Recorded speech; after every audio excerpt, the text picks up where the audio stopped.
Good morning, 6th class. I hope you all are doing good. In today's maths lecture, we are going to learn about surface area. What is surface area? The area of the surfaces of 3D solid is known as its surface area. हमारे पास ऐसे surfaces 3D हमने पहले भी पढ़ा कि क्या होते हैं. हमारे पास 3 dimensions ऑब्जेक्ट्स जो होते हैं या सॉलिड्स जो हैं उनके एरिया को हम क्या कहते हैं? Surface area. हम अपनी इस डेफिनेशन को मार्क करेंगे. The surface area of a 3-dimensional object is the sum of the areas of each of its surfaces. अब हमारे पास जो सरफेस एरिया किसी भी 3-dimensional ऑब्जेक्ट का होगा वो उसके हर सरफेसेस के जो एरियाज़ हैं उसका सम लेकर फाइंड आउट किया जाएगा. अब यहाँ पे हमारे पास इस पेज पे दो तरह के सरफेस एरियाज़ को फाइंड आउट करने के बारे में बताया गया है. Surface area of a cuboid and surface area of cube. सबसे पहले हम लर्न करेंगे कि what is surface area of a cuboid. Cuboid क्या होता है? हमारे पास इसके 6 सरफेसेस होती हैं. इस चीज़ को हम अंडरलाइन करेंगे.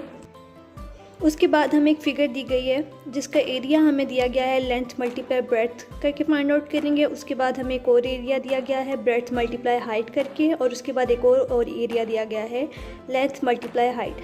अगर हम इन सारी चीज़ों को ऐड करके एक फार्मूला जनरेट करें तो क्या फार्मूला बनेगा वो देखते हैं.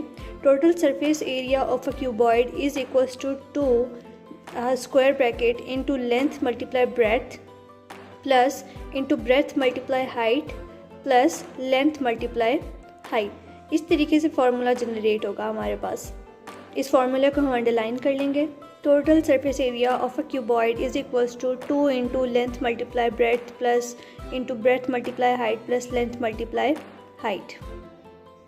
Next is surface area of a cube. If the length, breadth and height of a rectangular solids are equal, then the figure is a cube. अगर हमारे पास पूछा जाए कि what is surface area of a cube तो हम बोलेंगे if the length, breadth and height of a rectangular solid are equal. अगर किसी भी rectangular solid जो है उसकी length, breadth और height यानी तीनों dimensions equal हों तो उस figure को हम क्या कहते हैं? Cube.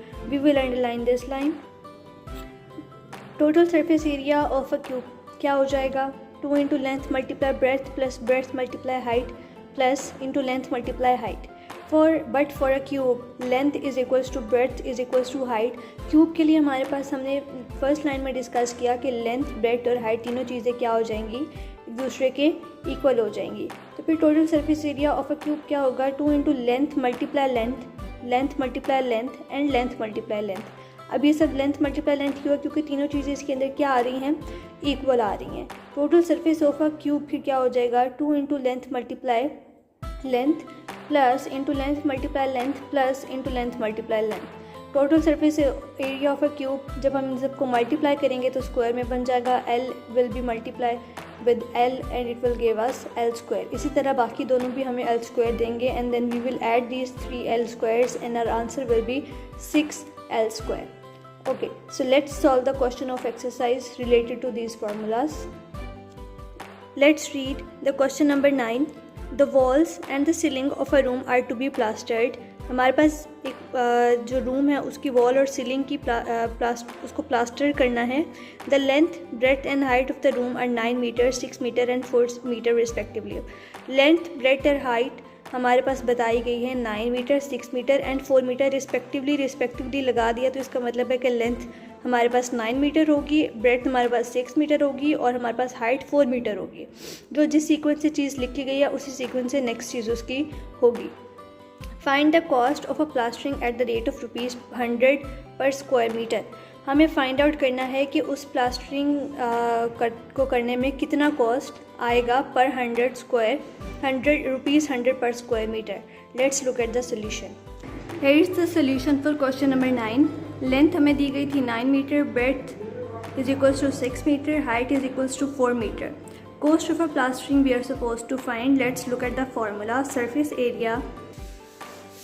Surface area is equals to 2 into length multiply height plus breadth multiply height into length multiply breadth. हम अपनी वैल्यूज़ को पुट करेंगे और इन सब वैल्यूज़ को पुट करके हमारे पास आंसर आ जाएगा 2 इंटू 36 प्लस 24 इंटू प्लस 54 और 260 के साथ मल्टीप्लाई होकर 120 देगा plus 54 that will be equals to 174 metre square.